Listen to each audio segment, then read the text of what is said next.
I have noted the resignation today of Ms. Bliss Sipasad from her position as chairperson of the Police Service Commission. This is something I have been calling for repeatedly for more than a week now. I have said that it has to happen, it must happen, and there was no way that this could have stood. It was not only something that appeared to be a direct affront to the Constitution of Trinidad and Tobago, because Section 122 of the Constitution provides that there shall be a Police Service Commission which comprises of a chairman and 4 other members.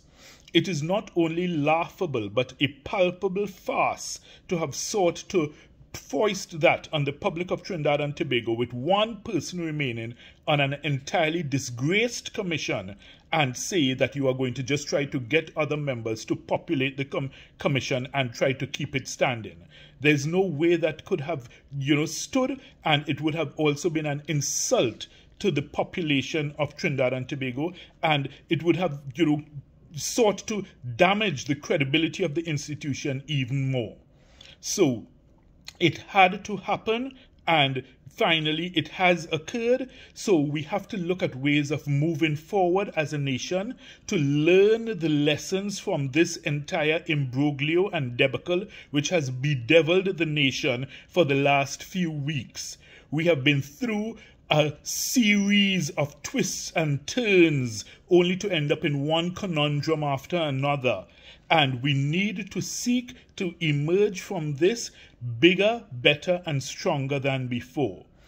It therefore means that we need to move with a certain sense of maturity and decorum, both as members of the government and members of the opposition, as we try to resolve this issue without the recriminations and pointing of fingers and casting of blame, or the political partisanship which so bedevils our political landscape here in Trinidad and Tobago.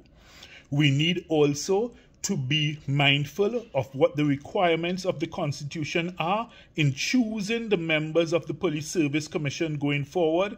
You must have persons who are qualified in the areas of law, finance, sociology, management. Those are some of the areas that are specifically set out in the Constitution, and one would recall the Privy Council case of which Reginald Dumas filed against the PSC, where he had challenged the membership and composition of 2 previous members of the Police Service Commission on the basis of them not fitting into these categories. So let's learn from the lessons of history, let's learn from the lessons of law, and let us ensure that this time we get the process right.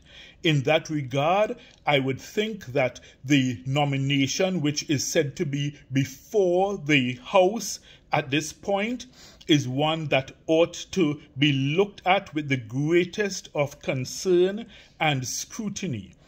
And this in no way casts any aspersions whatsoever on the candidate, because he is someone that I know from in the police service has had an impeccable career and record.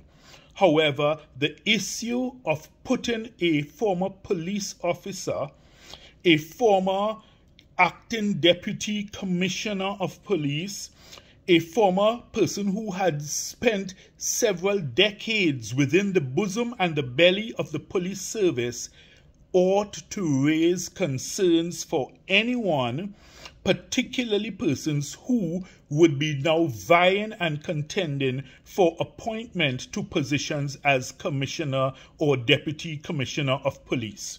There's the issue of all types of baggage or past issues that can come up, so it doesn't seem to be the right step, and I urge the government to reconsider that particular nomination, and the opposition also, I urge them to look at it with the greatest of scrutiny, and let's all do the right thing for Trinidad and Tobago and not end up impaling ourselves on the horns of another dilemma.